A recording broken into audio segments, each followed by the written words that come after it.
तो हेलो दोस्तों, कुछ साल पहले जब सुपरमैन, बैटमैन और स्पाइडरमैन जैसे सुपर हीरो का क्रेज था, तब उस दौर में एक ऐसा हीरो का एंट्री हुआ जो पूरा फिल्म इंडस्ट्री को हिला के रख दिया। आयरन मैन ने ना सिर्फ मार्वल सिनेमैटिक यूनिवर्स की शुरुआत की, बल्कि इसी हीरो की वजह से शायद ये फ्रेंचाइजी इतनी हिट हुई है। ऐसे तो सभी लोग आयरन मैन को जानते हैं, पर अभी भी ऐसे बहुत लोग हैं जिन्हें आयरन मैन के बारे में नहीं पता। तो बिना किसी देर किए आइए इस कमाल की वीडियो को स्टार्ट करते हैं और जानते हैं आयरन मैन 1 मूवी के बारे में। तो वीडियो में आगे बढ़ने से पहले अगर आप इस चैनल पर नए हो तो चैनल को जरूर से सब्सक्राइब कर ले। तो टोनी के पिता हॉवर्ड स्टार्क एक साइंटिस्ट थे जो यूएस मिलिट्री के लिए हथियार बनाते थे। जब टोनी 21 साल का था तब उसके माँ बाप एक कार एक्सीडेंट में मारे गए, जिसके बाद टोनी और उसके पापा के दोस्त ओबाडिया स्टैन ने मिलकर कंपनी को संभाला। टोनी अपने कंपनी स्टार्क इंडस्ट्री का मालिक था और ओबाडिया स्टैन उस कंपनी का मैनेजर। टोनी ने एक से बढ़कर एक हथियार बनाए और अपने कंपनी को बहुत आगे पहुँचा दिया। कुछ दिन के बाद टोनी अफगानिस्तान जाता है, जहाँ पर वो मिलिट्री को नया मिसाइल का डेमो दिखाता है।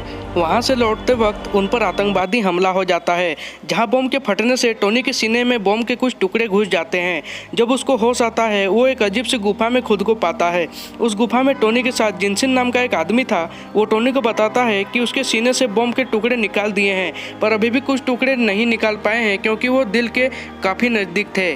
उसने टोनी के सीने में इलेक्ट्रोमैग्नेट लगा दिया ताकि वो बम के टुकड़े उसके दिल के तरफ ना पहुंच पाए। इलेक्ट्रोमैग्नेट कार के बैटरी से चलता था। जिनसिन टोनी को बताता है कि वो आतंकवादियों की कैद में है। कुछ देर बाद कुछ आतंकवादी टोनी के पास आते हैं और बोलते हैं कि अगर वो नया जेरिको मिसाइल बना के देगा तो वो लोग टोनी को छोड़ देंगे, लेकिन टोनी जानता था कि मिसाइल बन जाने के बाद वो लोग टोनी को भी मार देंगे।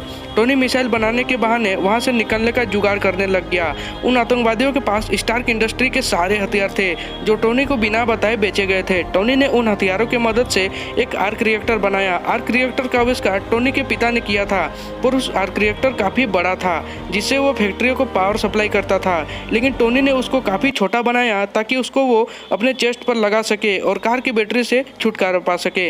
जिनसिन के साथ मिलकर टोनी एक मैकेनिकल आर्मर यानी कि एक सूट तैयार करता है जिसे वो अपने आर्क रिएक्टर से पावर देता है। उस आर्मर की मदद से टोनी वहाँ से निकलना चाहता था, और जब टोनी वो सूट पहन रहा था तब वहाँ के लोग को शक हो जाता है और वो लोग हमला कर देते हैं। जिनसिन टोनी को बचाने के लिए अपना जान दे देता है और टोनी उस सूट की मदद से कई सारे आतंकवादियों को मार देता है और बहुत सारे हथियारों को तबाह कर देता है, और वो वहाँ से निकल जाता है और दूर रेगिस्तान में जाके गिरता है जहाँ उसका सूट टूट के बिखर जाता है। जिसके बाद टोनी का दोस्त जेम्स रोड्स जो मिलिट्री में था उसे खोजते हुए टोनी के पास पहुँचता है, जिसके बाद वो टोनी को वापस न्यूयॉर्क ले जाता है, जहाँ टोनी सबके सामने ये अनाउंस करते हैं कि अब से स्टार्क इंडस्ट्री हथियार बनाना बंद कर देगी क्योंकि इन हथियारों का गलत इस्तेमाल किया जा रहा है।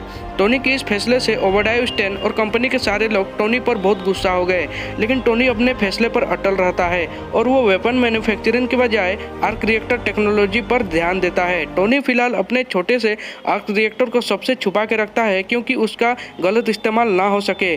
फिर वो एक नया आर्क रिएक्टर बना के अपने चेस्ट पे लगाता है और इसके बाद टोनी कई महीनों तक घर में रहकर एक बहुत ज़्यादा एडवांस सूट तैयार करता है जिसे अपने नया आर्क रिएक्टर से पावर देता है।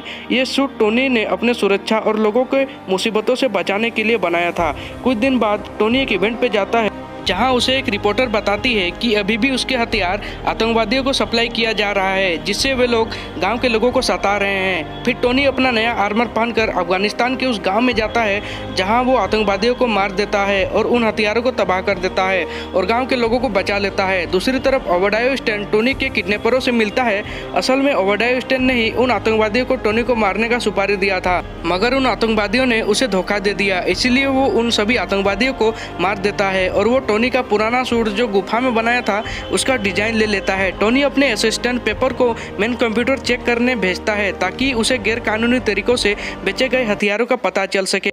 तब पेपर को पता चल जाता है कि ओबाडिया स्टैन चोरी छुपे हथियार बेचता है और उसी ने टोनी को मारवाने का कोशिश किया था ताकि वो कंपनी का मालिक बन सके। पेपर सारे सबूत कॉपी कर लेती है और शील्ड के एजेंट फिल कोल्सन को ये खबर देती है।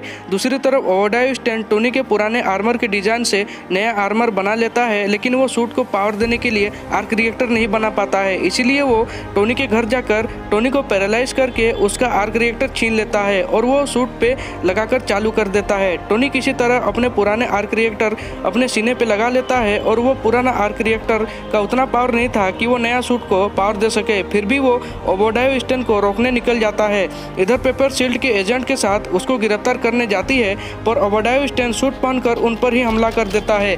फिर टोनी वहां पहुंचता है। टोनी के सूट पर पुराना आर्क रिएक्टर लगा होने के कारण वो ओबेडायो स्टेन के सामने कमजोर पड़ जाता है, इसलिए टोनी उसे अपने कंपनी के छत पे ले जाता है जहां पर वो बड़ा आर्क रिएक्टर लगा हुआ और वो पेपर के मदद से बड़ा आर्क रिएक्टर को ओवरलोड कर देता है, जिससे ओबेडायो स्टेन मारा जाता है। अगले ही दिन स्टार्क इंडस्ट्री में एक प्रेस कॉन्फ्रेंस होती है उस हादसे के बारे में जानने के लिए। शील्ड के लोग टोनी को मीडिया के सामने झूठ बोलने के लिए बोलते हैं, पर वो सबके सामने ये कबूल करता है कि वो खुद आयरन मैन है।